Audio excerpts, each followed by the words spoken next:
Many of our decisions are moral decisions. What's the right thing to do? What's the wrong thing to do? I face a lot of these moral decisions when I am behind the wheel. And yesterday was not a highlight reel of my driving. Mariah got on to me a few times. And it was not necessarily I knew what God's will was for me in those moments. Was I worthy of my manner of life? Probably not. Probably not. I was better than I used to be, though. I will give myself that. But many of our decisions, God's will is for you to make the holy choice. What is morally good? But those are hard in the moment, but those aren't the hard decisions that we are looking for God's will, right? But our second calling on life, if you flip over to Ephesians 5 and 6, it's basically, if you want to read these 5:22 through 6:4, I'm not going to read this today, but if you want to read those this week, that's probably really good. Ephesians 5:22 through 6:4. For the sake of time, we're gonna skip over that. But this is the calling to lifelong covenants. There are very few relationships in life that have the significance to be called lifelong covenants. Marriage and family.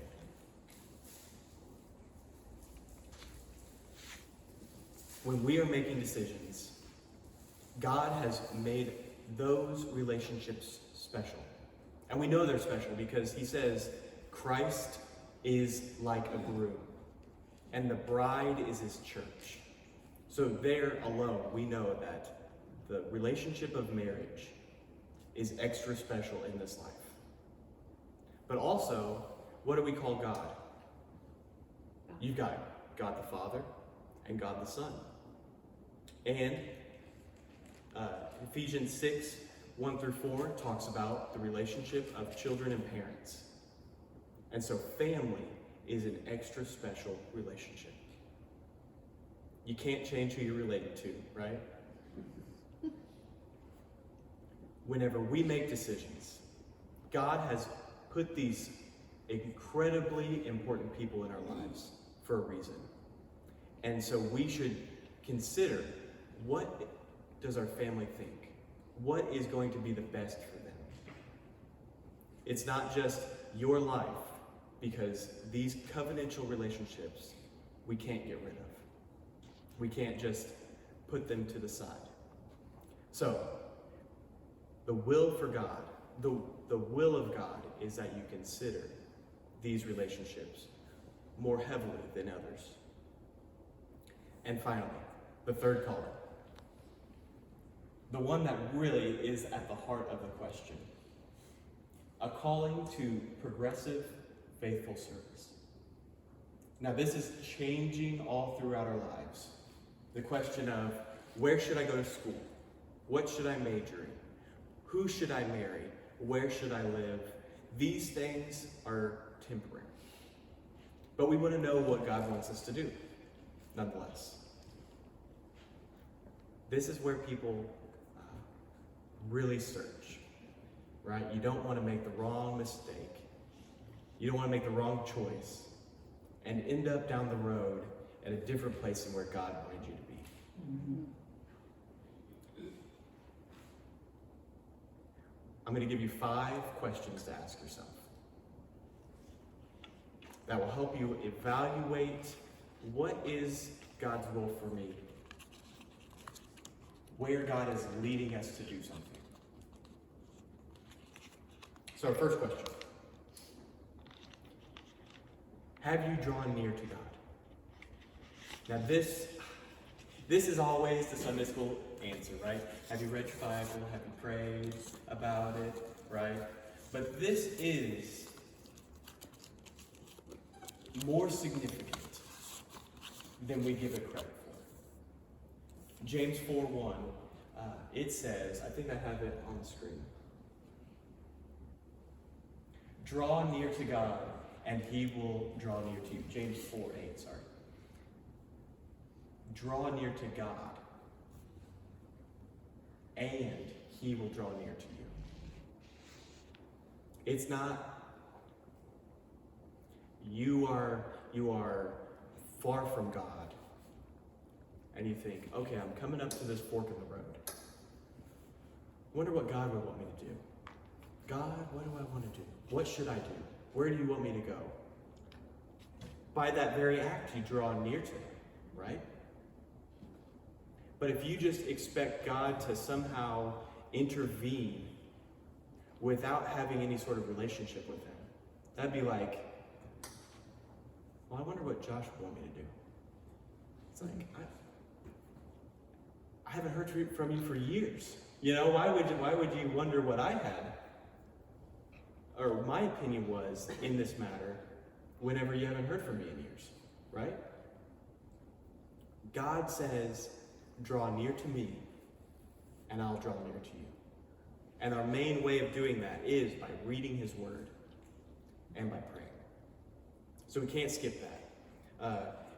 Romans 12:2 says, do not be conformed to this world, but be transformed by the renewal of your mind, that by testing you may discern what the will of God is, what is good and acceptable and perfect. Now these go so hand in hand.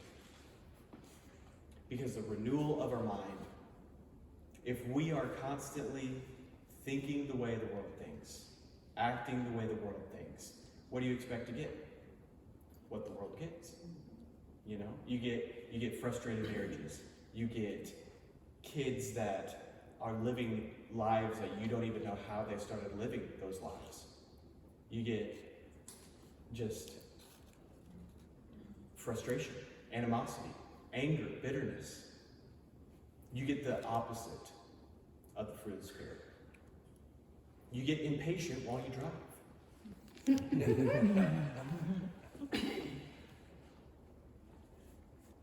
The fruit of the Spirit: love, joy, peace, patience, kindness, goodness, faithfulness, gentleness, and self-control. To have a life characterized by those things, pursuing those things, developing those things, that's what God will produce. And I tell you what, whenever you have peace with decisions, life is so much easier. When you can have joy despite hard times, life is so much better. And so that is why God's will is good and acceptable and perfect. This is what he intended. So the renewal of our mind will help us to discern the will of God. That is the starting block of all of it. Now, we will go to the rest of our text today. Go ahead and flip in your Bibles to 1 Corinthians 12, 4 through 7. It's funny because Romans 12 and 1 Corinthians 12 both deal with the same things. And that is the gifts and abilities that God gives. Paul chose to start Romans 12 with, do not be conformed to the world, but let God transform you by the renewal of your mind. So I wanted to use that preface, but go with 1 Corinthians 12. If you have time this week, it probably wouldn't hurt to read both. But here we go. Romans 12. 1 Corinthians 12, 4 through 7. Now there are a variety of gifts, but the same Spirit. And there are varieties of service, but the same Lord. And there are varieties of activities, but it is the same God who empowers all of them in everyone, to give each the manifestation of the Spirit for the common good. And then he goes into a list of different gifts. But from those 4 verses, we can gather a lot. So our second question: are there any needs outside of your own that would be filled? How is the decision that you make going to help those around you? Because he says, the Spirit says, or God says, that to each is given the manifestation of the Spirit for the common good. Common good, not just our own good. God is wanting us to make changes in our lives to bless those around us. This takes perspective. Because you guys know, I talk about this often, I'm a construction worker. That's my 9 to 5, if you will. And a lot of people think, construction workers, blue collar, laborers, maybe not the smartest, maybe you think of like people hooting at girls walking on the sidewalk, or people who like to break things. I don't know what you think. But the way that I find significance in my daily work is I think about, the better I do at my job, the nicer our communities look. Because isn't it nice whenever we have concrete that drains all the water off instead of having puddles? Because what happens in those puddles? They just collect mud and and if you've got pretty concrete, you take a little bit more pride in what happens to that stuff. And so I think, Josh, you work hard. You don't just leave it like other companies might, but do a good job. And that way the rest of the community is appreciative of the work that you did. Even if they don't know Josh Gentry poured this concrete, I want them to say, man, this is good looking concrete. But it's more than that too, because I work with people. And so I like to give people opportunities to learn to do what I'm doing. And so it's not just the common good of the aesthetics of things, but it's also the common good of people are learning how to do things, develop skills that they did not have, investing in the next generation. We've got one boy who's I think 19, and so I let him do some things this past week that he normally didn't get to do, and so we get to the shop. My dad's standing outside. He had his knees replaced, so he doesn't get out very much right now. He's standing out there, and so this young guy pulls up to us in his truck. He's, hey Bob, guess what I got to do this week? I was running the Viber strike. And the sense of pride that he had, that he got to do that, even though for me it's something, ordinary and mundane, it was a blessing to him. And so, how can you fulfill a need? How can you help the common good with the choices you make? There's options.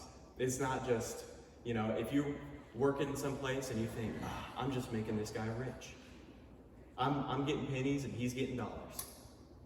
But look at what you're doing. Because there might be a greater societal impact than what you might know. But then also think about, if this move or this change happens, how can I bless those at the new place? How can I have even more significance there? Question number 3. How will your abilities be used effectively? Now, effectively rarely means comfortably, right? Because it's comfortable to use about 10% of your abilities. Very comfortable. It's hard to wake up and get to work and do hard work, it's hard to see what is actually going on rather than just what you're doing. And something I think millennials, and I'm not talking bad about millennials without just being one as well. So this is preaching to myself as well.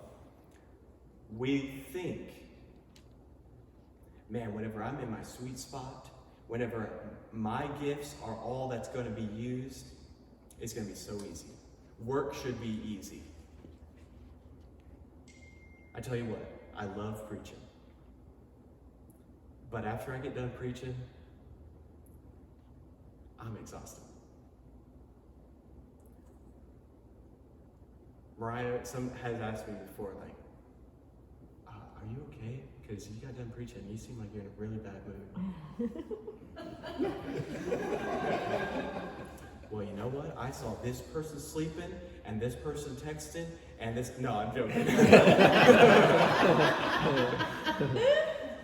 But it's just, whenever you are using your gifts and your abilities that God has given you, you still get drained because it's hard. But that means growth is taking place. You think about when you're young and your legs hurt. What do you say it is? You're just experiencing growing pains. Whenever you are effectively using your gifts and your abilities, you experience growing pains. I had a pastor that he had preached for probably 40 plus years. And he still got nervous every single time he got behind the pulpit. Every time. Just because you're uncomfortable doesn't mean you aren't being used effectively. Sometimes it means you are being used effectively. Luke 12:48 says, "Everyone to whom much is given, of him much will be required." Now this is in life. Whenever you are just a rising star, there's a lot to be expected from you, right? If you try hard, what happens? Your employer starts to think, oh, well, this is what they're capable of. This is what I'm going to expect from now on. And I think sometimes people do sandbag their work so that way it doesn't, doesn't seem like they're capable of very much, so they don't get handed very much. But that's not what God wants. You can look at your life and you can say, I am good at X, Y, and Z. I've got organizational skills out the wazoo. Are those being used? I've got a real knack for talking to people. That's not a coincidence. God gave you those abilities. The Spirit has manifested them in you, to use Paul's word. What are you doing right now to use those abilities? Or if you're facing a change, how would those abilities be used? Because God is progressively designing us to fulfill a need. And it's not because he needs us to. He could use anybody. We should count ourselves blessed to be a part of the process. So don't hold back. Just go in there. Our fourth question. Have you used wise counsel? This is so important because sometimes we get down in the trenches and the only thing we can see is this much of what's going on. But then we talk to other people, we gain other perspectives, and we get a larger picture. That's why Proverbs 11:48 says, Where there is no guidance, a people falls. But in abundance of counselors, there is safety. Ask. If there's somebody who you know is good in an area that you're needing advice in, talk to them. You know? There's no harm in it. Even if you disagree, guess what? You don't have to take their advice. But I'd say look for people that you consider wise.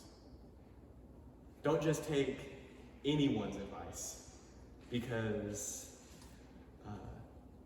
you'll end up with what they have, if you will.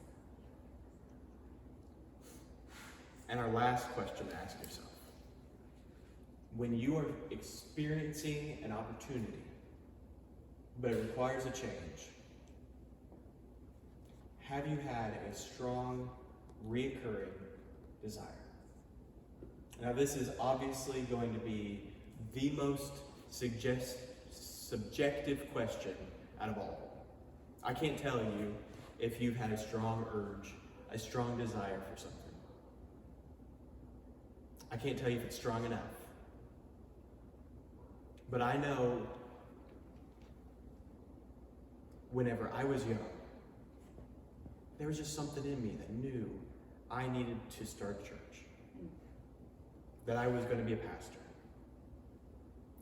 The first time I told my mom, I was telling her about my 8th grade math class and how I taught Mr. Pulley, my teacher, a new way of finding the area of a trapezoid.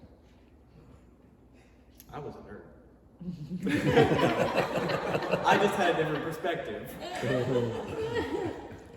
I said, well, if you just do this and this, and he's like, yeah, that should work. And so I was telling Mom about that, and I remember that part of the conversation very plainly. We're sitting in a certain room, I can picture that, I remember that part of it. Don't really remember telling her that I felt the urge to be a pastor, but she remembers it, plain as day. And that never went away.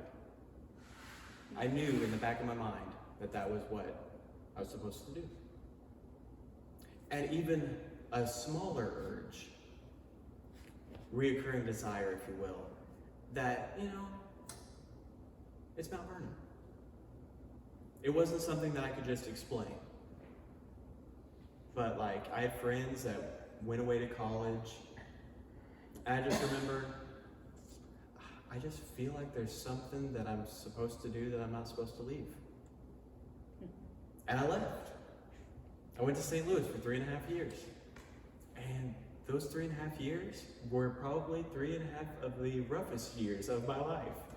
And I would listen to podcasts all the time, always trying to grow my leadership abilities.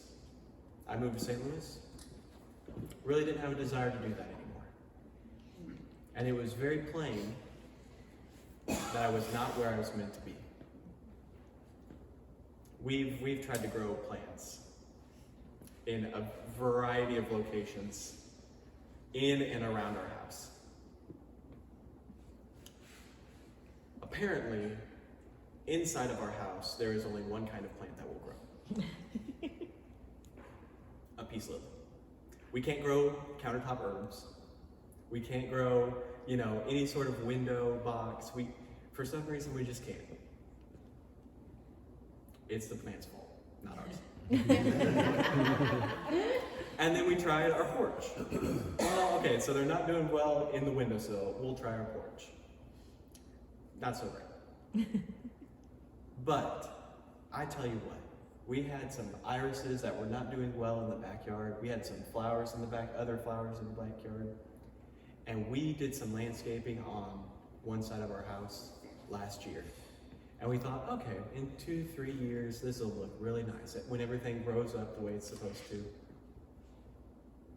That side of the house, this spring, was a crowded mess of flowers blooming all over the place.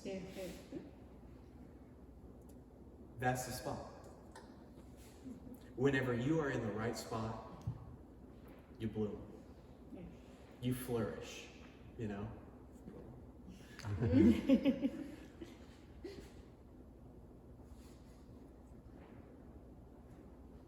I'll give you 3 questions to ask yourself.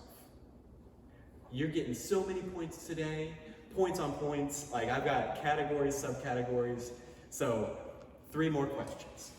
Whenever you think it's a reoccurring desire,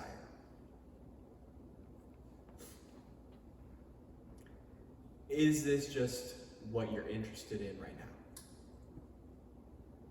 Because if it is God, it will persist throughout seasons.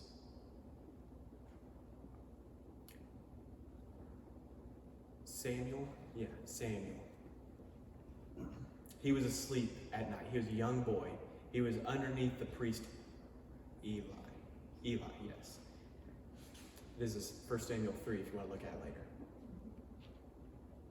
He goes to sleep. And he hears, Samuel, come to me. He gets up. He rushes into Eli's room and he says, you called for me, my Lord. And he woke Eli up. I didn't call for you. Go back to bed. And we're not told if it's the same night or if it's a different night or how long this goes on for. But 3 different times, Samuel experiences a call from the Lord.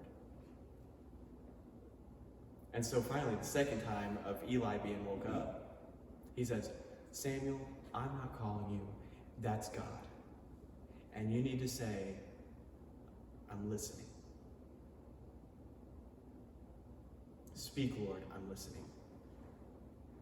And so the 3rd time, Samuel lays down and he hears, Samuel, come to me. And so Samuel says, speak, Lord, I'm listening. Reoccurring.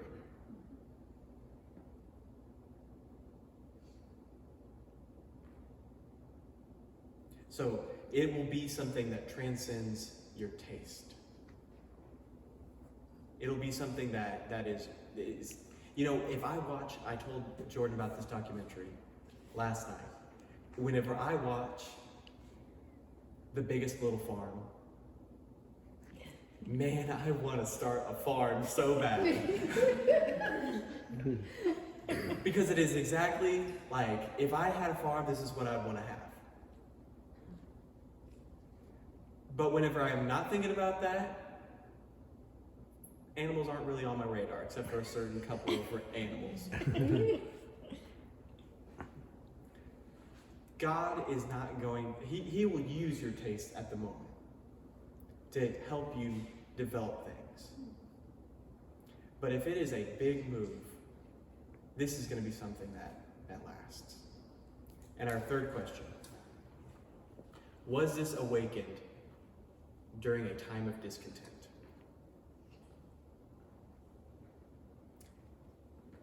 If you are not experiencing church, if you're not listening to the word, if you're not reading the word, if you aren't enjoying praising God,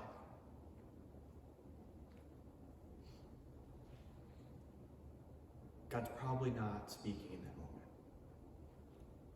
If you feel distant from Him, God might be stirring in you to make a change, but that change is to appreciate Him more. Because we saw our very first question.